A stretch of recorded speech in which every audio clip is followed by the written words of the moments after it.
Irán, una tierra de antiguas glorias imperiales, convulsiones modernas y un destino que, según las interpretaciones proféticas de Herbert W. Armstrong, juega un papel determinante en el escenario final de la historia humana. Durante décadas, la revista La Pura Verdad analizó los grandes acontecimientos del mundo a través del lente de las escrituras. En sus páginas, Irán, heredera del imperio persa, fue mucho más que una nación en conflicto. Fue y sigue siendo una pieza estratégica en el drama escatológico que se avecina. La historia comienza con la antigua Persia. Según los libros de Esdras y Nehemías, fue el rey Ciro el Grande quien permitió el regreso de los judíos del exilio babilónico. El profeta Isaías lo había predicho mucho antes, llamándolo mi ungido, un instrumento en manos de Dios. En Daniel capítulo 8, Persia aparece como el carnero de dos cuernos, simbolizando el imperio medo-persa. Este imperio, afirmaba el señor Armstrong, representaba una fase esencial del plan de Dios, usada primero para liberar a su pueblo, pero también como símbolo de las naciones gentiles que dominarían Jerusalén hasta el retorno del Mesías. En junio de 1966, Herbert W. Armstrong viajó a Teherán. Allí se encontró con un pueblo dividido, por un lado, la grandeza imperial, por el otro, la miseria del pueblo. Las madres hambrientas trataban de amamantar a bebés demacrados. Nos partía el corazón. Herbert Armstrong, Crónica desde Irán, junio 1966. Más tarde, en 1971, La Pura Verdad cubrió el majestuoso festejo de los 2500 años del Imperio Persa, organizado por el Shah Mohammad Reza Pahlavi. El evento congregó a reyes, presidentes y primeros ministros de todo el mundo. En palabras de la revista, una de las mayores reuniones de líderes mundiales en el desierto del sur de Irán. La Pura Verdad, enero de 1972. Pero aquella pompa escondía una fragilidad. El señor Armstrong lo advertía. El trono del Shah estaba en peligro y los vientos religiosos soplaban con fuerza. En 1979, el régimen del Shah colapsó y el Ayatollah Khomeini instauró la República Islámica. Para los editores de La Pura Verdad, aquello fue más que un cambio de gobierno. Era el despertar de una fuerza radical impulsada por un islamismo chiita que no solo desafiaba a Occidente, sino también al orden establecido del Medio Oriente. Irán está en turbulencia. Limita con Rusia. Esto ofrece a Rusia una razón lógica para enviar tropas e intervenir en Irán, tal como ocurrió en Afganistán. La Pura Verdad, análisis de 1980. Según Daniel 11, en los tiempos del fin surgirá un conflicto entre el rey del norte y el rey del sur. La interpretación del señor Armstrong situaba al rey del norte como una futura potencia europea, posiblemente dirigida por Alemania y la Iglesia Católica, mientras que el rey del sur sería una confederación islámica. Algunos escritores especulaban que Irán, como potencia chiita, podría liderar o al menos catalizar esa coalición. Debe surgir un líder final, del sur, una confederación islámica, enfrentará al rey del norte, pero esa alianza será breve. El mundo árabe en profecía, La Pura Verdad, diciembre 1979. Irán, entonces, no solo sería una amenaza para Israel o Estados Unidos, sino un actor central en el choque final entre Oriente y Occidente.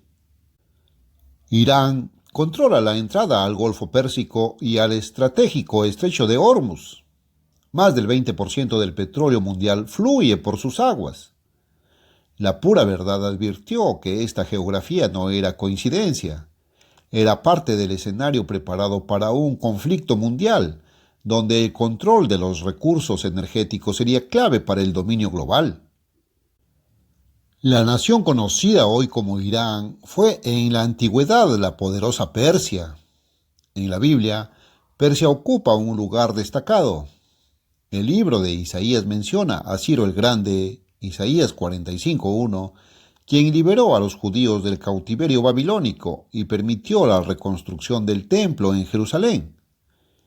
Este acto fue interpretado por el señor Armstrong como el cumplimiento literal de la profecía, donde Dios usa a imperios gentiles para cumplir su voluntad.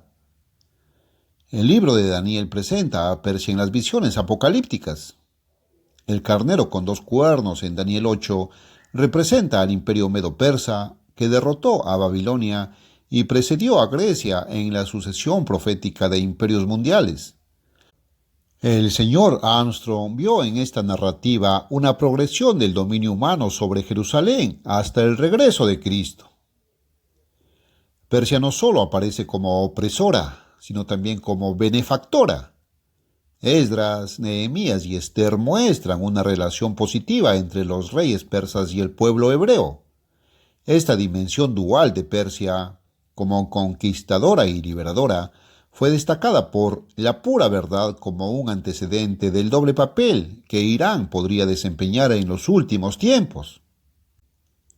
La revista La Pura Verdad interpretaba que el rey del sur podría estar representado por una confederación islámica liderada o influida por Irán, especialmente después de la Revolución Islámica de 1979.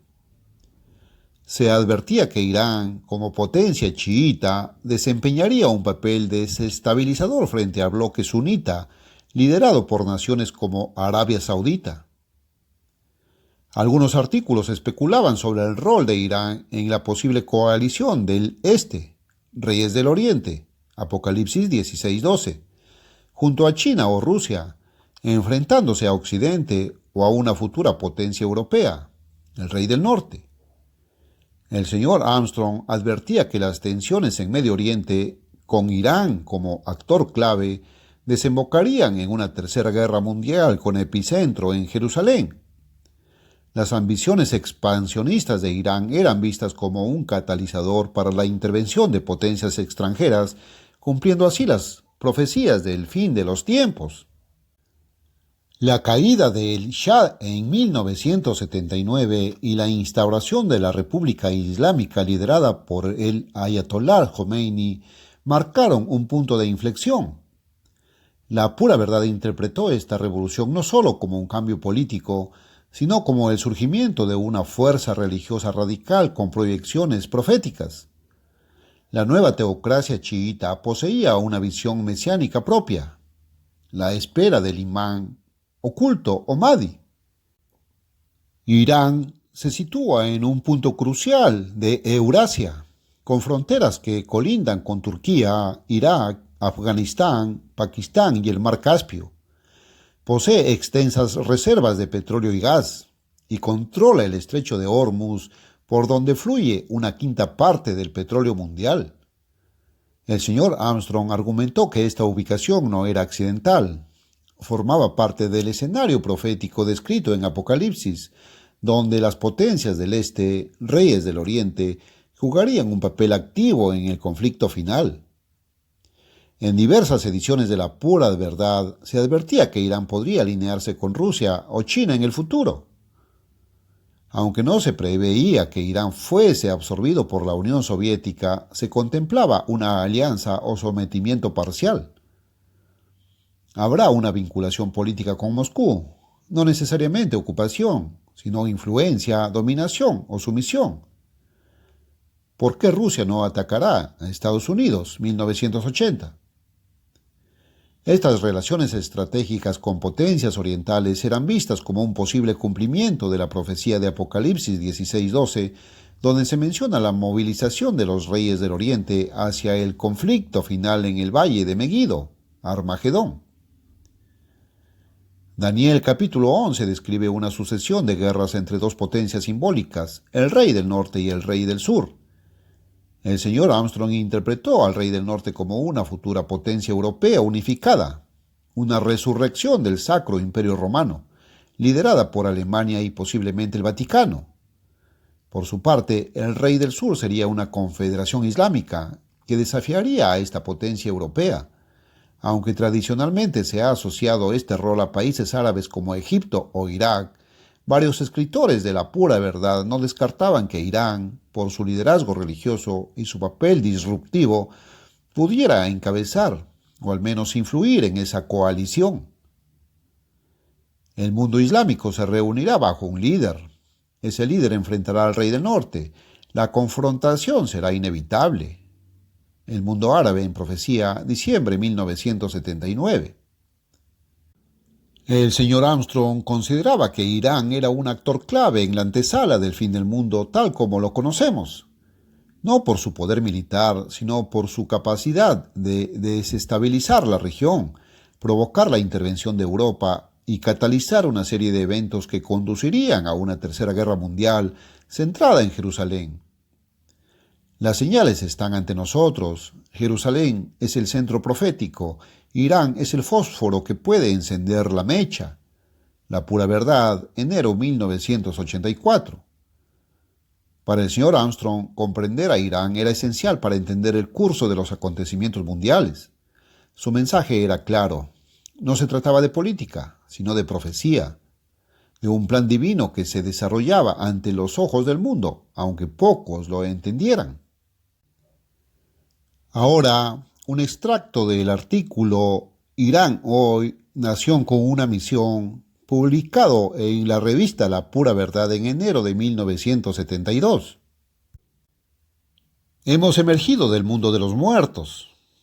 Este triunfal anuncio de renacimiento fue proclamado en el Khayyam International, un diario en inglés publicado en Teherán, la bulliciosa capital de Irán. La ocasión fue el inicio, el pasado 12 de octubre, de la indiscutida celebración del siglo, el 2500º aniversario de la fundación del Imperio Persa por Ciro el Grande.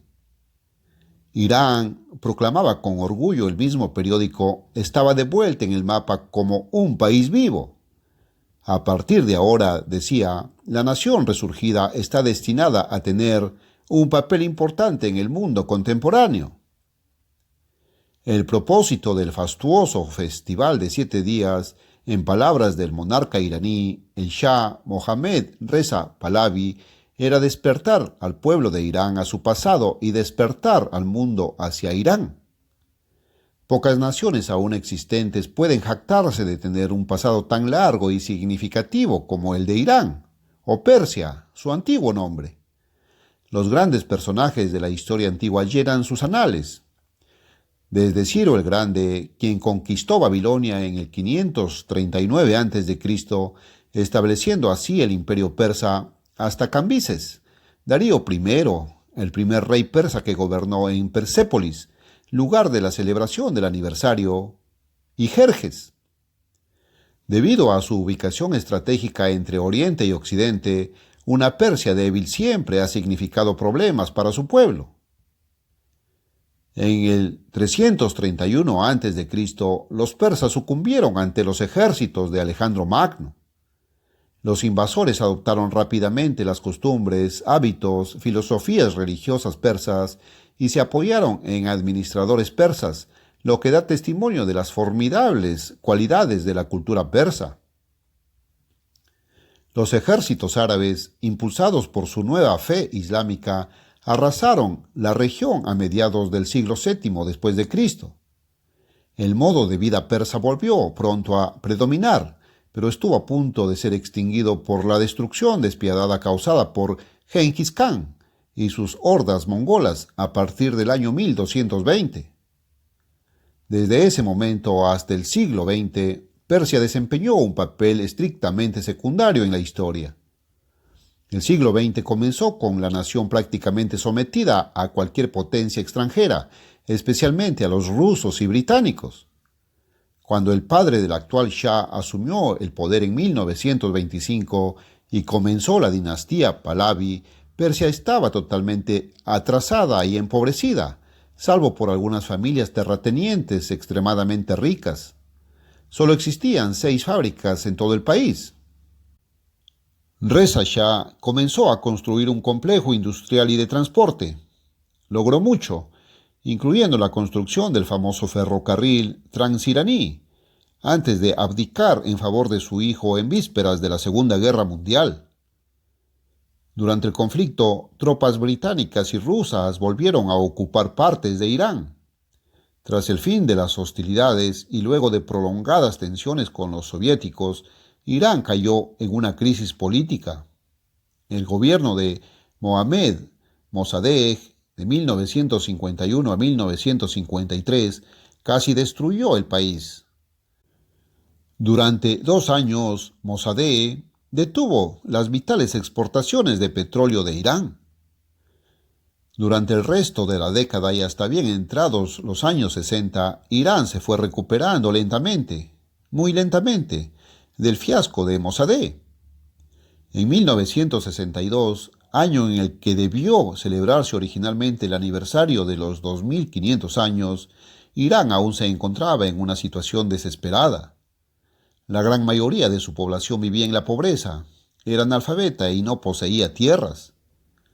La economía nacional, escasamente industrializada salvo por la vasta industria petrolera, estaba en desorden. El gobierno se encontraba paralizado por la ineficiencia, la corrupción y el despilfarro. El país estaba prácticamente abrumado por graves y profundos problemas sociales y económicos que afectan a todas las llamadas naciones en desarrollo. Claramente, Irán no estaba en condiciones de celebrar el aniversario histórico de la civilización continua más antigua después de China. Como expresó un iraní, si las celebraciones se hubieran realizado entonces, nuestro pueblo solo habría tenido el pasado para mirar con orgullo. A menos que se hiciera algo pronto, una sangrienta revolución roja y comunista parecía inevitable. El Partido Comunista, TUDE, fuente de problemas constantes desde la Segunda Guerra Mundial, estaba haciendo todo lo posible para aprovechar la situación. Ante tal situación, el enérgico Shah de Irán comenzó personalmente a llevar a cabo una revolución desde dentro. Los objetivos de esta revolución blanca, como llegó a llamarse, no eran menos que sacar a Irán de la categoría de países en desarrollo y colocarla firmemente entre las naciones desarrolladas en el menor tiempo posible. En su autobiografía, el Shah escribe: "La pura verdad es que obtengo mis mayores satisfacciones al enfrentar problemas económicos complejos y de otro tipo. Para mí no hay nada aburrido en, digamos, una intrincada cuestión sobre cómo aumentar la productividad agrícola.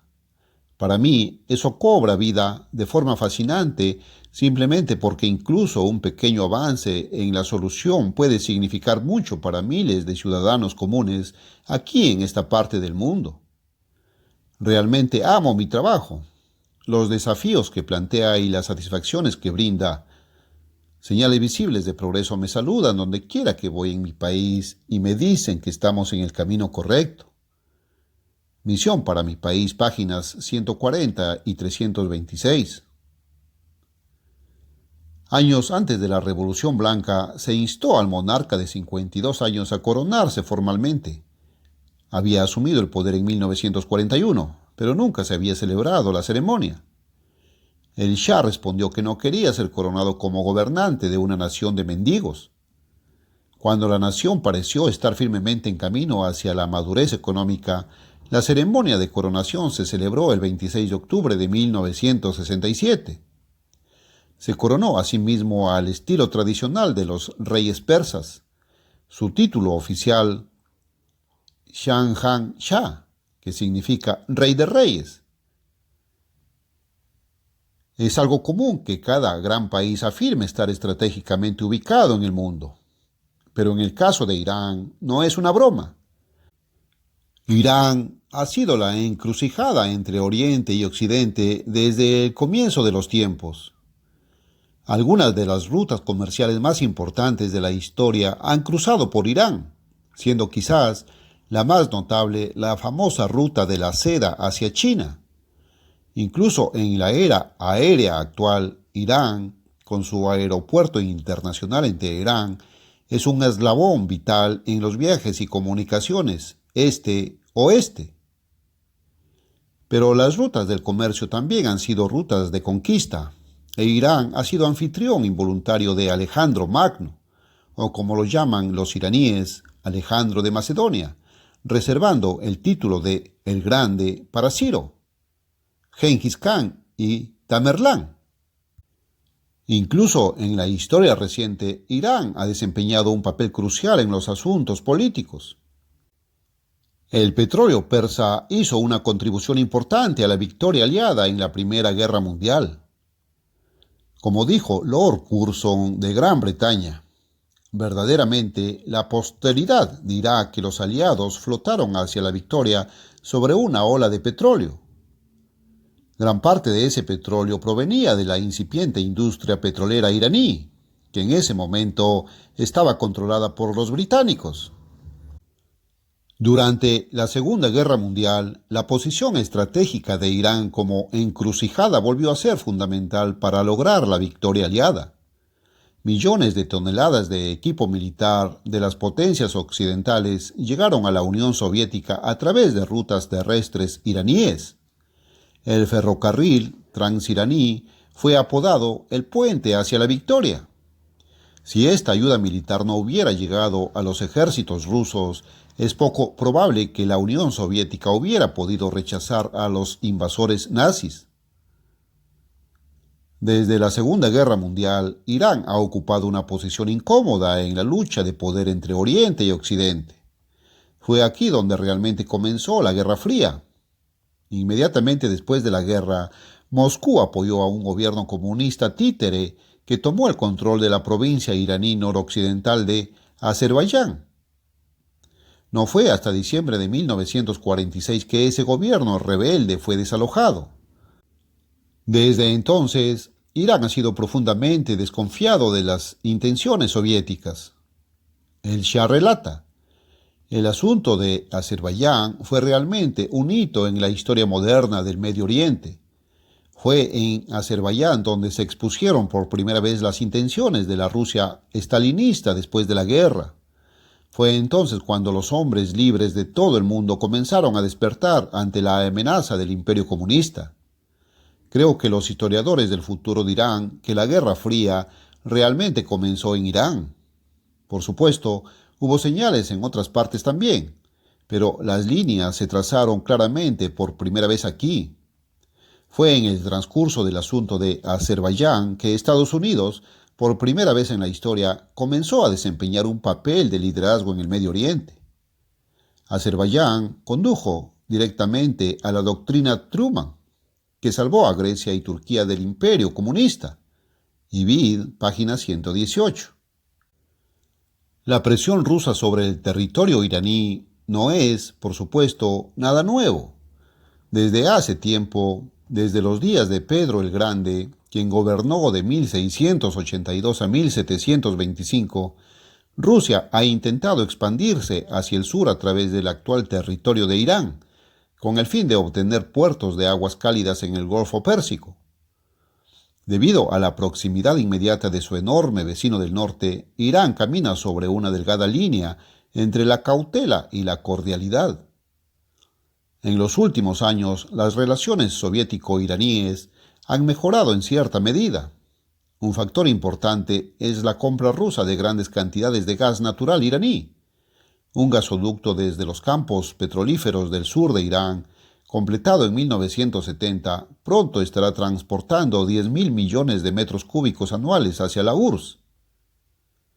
Irán se encuentra justo en el centro de una cadena de alianzas defensivas que rodean a la Unión Soviética. Ha sido llamada el centro del CENTO, la organización del Tratado Central compuesta por Gran Bretaña, Turquía, Irán y Pakistán. Dado que CENTO es el núcleo y a la vez el segmento más débil del gran sistema de alianzas OTAN, CENTO, SEATO, Irán es, en cierto modo, la piedra angular de toda la estructura. Con la retirada militar constante de Gran Bretaña del área del Golfo Pérsico, así como de toda la región al este de Suez, tanto Londres como Washington comienzan a mirar hacia una Irán políticamente estable para llenar el vacío. Según un reciente despacho del periódico británico The Guardian, se informa que Gran Bretaña y Estados Unidos están suministrando discretamente a Irán una formidable cantidad de ayuda militar, de modo que, cuando Gran Bretaña se retire del área al este de Suez, se pueda llenar el vacío y mantener la paz. La esperanza es que para 1975 Irán sea el país más poderoso de la zona y capaz de evitar aventuras tanto soviéticas como árabes tras la retirada británica.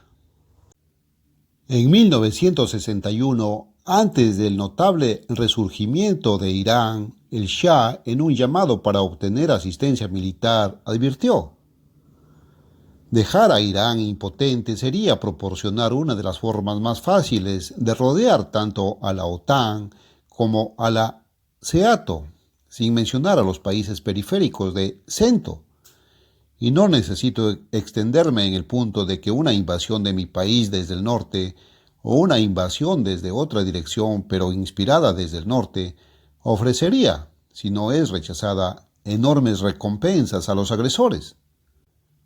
Nuestros propios puertos de aguas cálidas, nuestros campos petrolíferos y otros ricos recursos caerían presa de los violadores de la paz internacional y el camino quedaría abierto.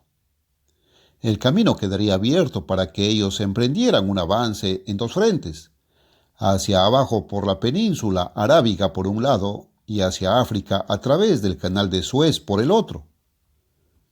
¿Qué tentación más seductora se le puede ofrecer?, preguntó el Shah, a quienes hablan perpetuamente de paz pero que, según nuestra propia experiencia, no necesariamente creen en ella ni la practican. Ibid, página 313. La pérdida de las vastas reservas de petróleo de Irán sería una calamidad casi incalculable para Europa Occidental y también para Japón. Hay indicios claros de que Irán está apuntando a convertirse en el país más importante e influyente del amplio arco de naciones que se extiende a través del Medio Oriente hasta las fronteras occidentales de la India. Si fuera posible, Irán quisiera desempeñar un papel mediador en el conflicto árabe-israelí. Islámico, pero no árabe, Irán mantiene actualmente relaciones económicas cordiales con Israel. Una publicación oficial, Irán en los años 70, concluye diciendo: así, Irán representa la fuerza más sólida a favor de la paz y la estabilidad en el Medio Oriente. La importante posición geográfica y estratégica del país, sus inmensos recursos naturales, su gran población trabajadora, su rica tradición histórica y cultural y su notable progreso económico, todo apunta a la posibilidad de que, en los años 70, Irán recupere su antigua importancia como encrucijada entre Oriente y Occidente y como una influencia civilizadora principal en el cercano y Medio Oriente. La gran pregunta para el futuro es la misma que se ha hecho muchas veces en el pasado. ¿Será esta encrucijada utilizada para la paz o para la guerra? Irán es una vitrina del progreso en un mundo aquejado por problemas aparentemente irresolubles, pero también es una nación que posee una porción vital de territorio geopolíticamente importante. Sería verdaderamente trágico que Irán volviera a convertirse en el escenario de conflictos. Con esperanza, Irán podrá evitar el desperdicio de la guerra y continuar promoviendo reformas aún mayores para sus 30 millones de personas trabajadoras. Pocos comprenden el enorme tamaño de Irán. Sus 628.000 millas cuadradas son más del doble del tamaño de Alaska y equivalentes a la superficie combinada de Gran Bretaña, Francia, Alemania, Suiza, Bélgica, Dinamarca, Italia, Holanda y Austria. Debido a que gran parte de la tierra es árida y semiárida, la población, relativamente escasa, totaliza aproximadamente 30 millones, de las cuales un décimo vive en la capital, Teherán. Durante su campaña de modernización en la década de 1920, el padre del actual Shah, Reza Shah, decretó que la nación se llamaría Irán, tierra del pueblo ario, en lugar del antiguo nombre de Persia. Sin embargo, tras una petición de un grupo de estadistas y académicos iraníes, se concedió el permiso para usar ambos nombres indistintamente.